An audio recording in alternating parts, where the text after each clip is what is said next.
What is up guys, my name is Salhan and you're watching Gadgets Sphere. So in today's video, I'm going to talk about the Poco X6 Pro, the things you need to know, and obviously there are many things I wanted to tell you after using this smartphone since a really long time. Let's get started. So the number one thing which I wanted to discuss first of all in this video is actually the GPS of this smartphone. Now in terms of navigation, it has all the basic GPS you need and it actually works all the time without any problem. But sometimes I feel like this is an issue only in the Google map or somewhere else, that it does not give you exact directions. Like if you want to take a left, this will announce take a right.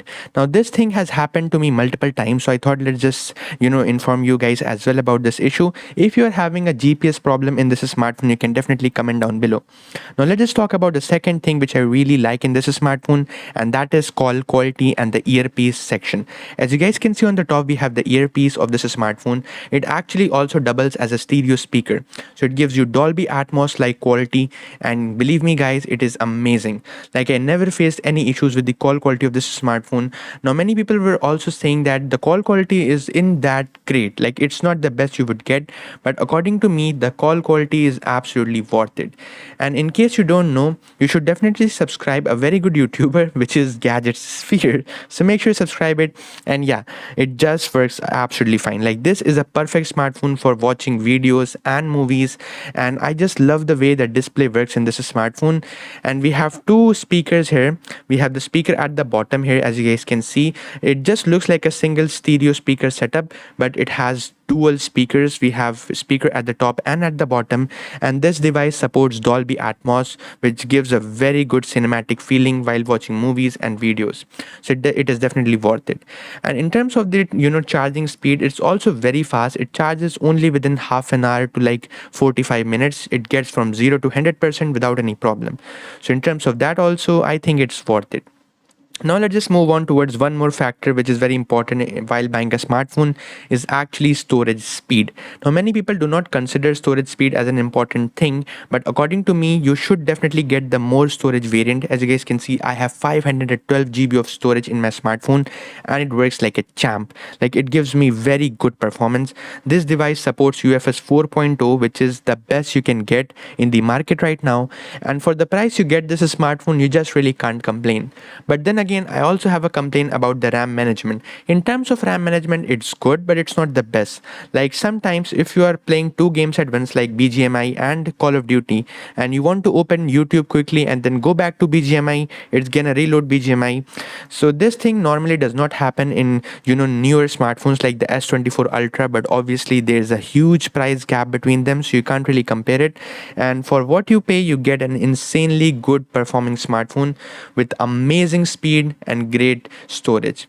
Now let's just talk about one more thing which I think you should definitely know about this smartphone, is this insane display quality. Now I have been saying this over and over again that this display is just beautiful. Like you can't get a better display than this smartphone. It's super duper awesome and I just love it. Like yeah, this is literally my favorite smartphone you can get in terms of the display quality. And you guys can literally see it supports 120 Hz in all the apps. Like this is a known app, it still works at 120 Hz. Now many smartphones, what they do is they do not support 120 Hz in apps.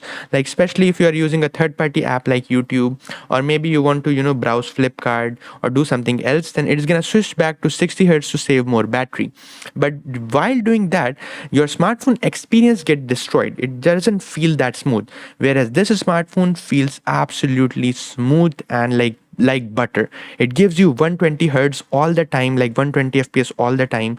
The display is plenty bright, colorful and vibrant, and I just love it. Like guys, this is literally very good. And let's just talk about the performance as well. So I have been using this smartphone since almost 3 to 4 months, and I can say proudly that this has never disappointed me. Although I have faced a bit of heat in issues in the past, I would say at times while playing games, especially while playing with full brightness and HDR and extreme, I do think it gets heated up a little bit. But overall, it doesn't feel like you're using a budget smartphone. It feels definitely like a flagship. In terms of performance, this is very good, like literally amazing.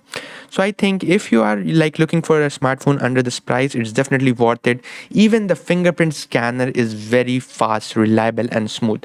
You guys can see it works almost 99% of the time, and it's quite quick as well. Although it's not an ultrasonic scanner like the S series, but still it is very good. And also the bezels are very nicely done in this smartphone. You guys can see the bottom might look a little bit more chunky. That is due to the fact I have applied a screen protector which is not made for this smartphone. I have applied a screen protector of the Redmi Note 10 Pro, but still this is fantastic. We have amazing bezel-less display, and that's it. Hope you like it. If you do, make sure to comment down below and subscribe my channel. Thanks for watching. I'll see you in the next one. Peace out.